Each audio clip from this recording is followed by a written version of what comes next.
forgot to formally greet you. Peace, Oh. Queen, knowledge. What's today's math? Okay, well, today's mathematics is knowledge. Yes, it is. It is knowledge. Apropos. Absolutely, absolutely. You know, and if I had to say, and it's so great to get greeted like that, because I don't get greeted like that anymore. You know, for those of you who are wondering who Queen Knowledge is, that is actually the attribute that they decided to give me, even though mine was just Shante and plain Shante. And when they asked me to break it down, because I think the gentleman had broke down King, which was King Asiatic, nobody's equal, and I was like, mine is Supreme Highness Almighty Noble Top of the Exponent. You know, you had to be prepared for the gods. I had to be prepared for the gods. You know how that is.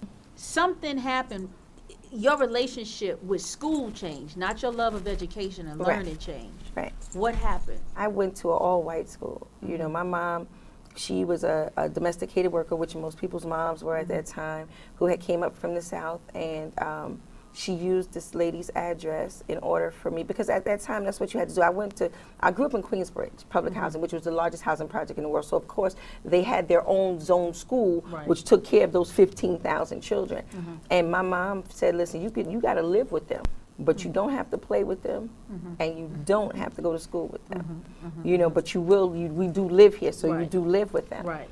And she registered me in a school which was located in an area called Woodside, and Woodside was predominantly Italian and Irish area. I was so advanced in school that if there was time to come take a test, I just come in and take the test. Until I ran into a teacher who was like, I can't let you just keep coming and take the test, because I had already been catapulted from the 7th to the 9th grade. I had never been held back, even though, and this was before they started judging by absence.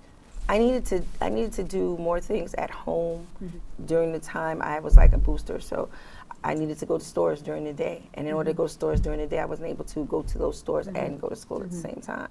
So I think I'm going to deem you as having hip-hop's first hip-hop baby. Okay. And you said this story, and I thought it was really beautiful, about how when you were on stage performing, how Biz and Kane would hold your baby. Yes. What was that like, being on the road, a full-time mom, and also a full-time artist? How did you balance? When you're a teenager and when you're a black mother, it comes very easily because we're naturally maternal. We already want to make sure everyone's okay. We want to make sure everybody's all right. So when we have children of our own, we can be very maternal and we can make a way. So during the day, I was just Shante with baby. And then at night, I was Roxanne who had to perform. And then after I finished my performance, I go right back to being Shante, you know. Were most people around 15, 16, 17 that were in hip-hop performing in the clubs, or were you an anomaly? I think I would definitely have to say an anomaly, because of the fact that everyone else who was involved in hip-hop at that time, they were already in their 20s. So you figure that the generation before me, which was truly male-dominated, all of them had already had me by about 10 years, between 7 to 10 years. So they were already, you know, grown men. What was that like to balance? Because you talk about, I was helping with my sisters, you had your son. Yes. How did you balance all that and being hip-hop at the same time? At that time, hip-hop and doing your shows took place 2 o'clock in the morning, 3 o'clock in the morning. Your show wasn't no more than 30 minutes, 40 minutes. So really that didn't take up much of my day.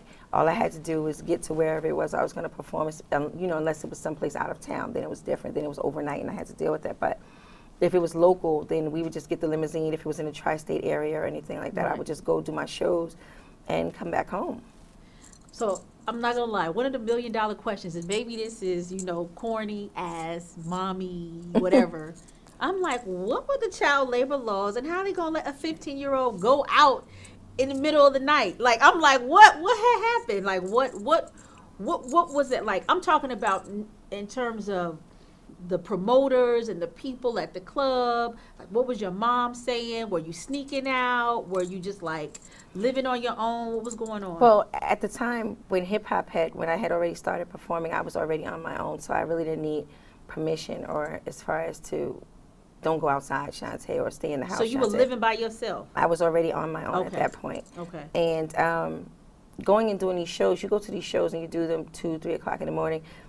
The promoters are thinking about how much money they're going to make. The managers are thinking about how much money they're going to make. So no one really looks at the age. No one looks at that. There wasn't, and hip hop was such a new genre of music that it wasn't even something that they took seriously. I don't think they even paid attention to it, because at that time it wasn't a multi-billion-dollar business as they would now. See, now they'll pay attention to it because they know that billions of dollars are going to be, you know, made. But back then it wasn't. So, but how did you find time for yourself?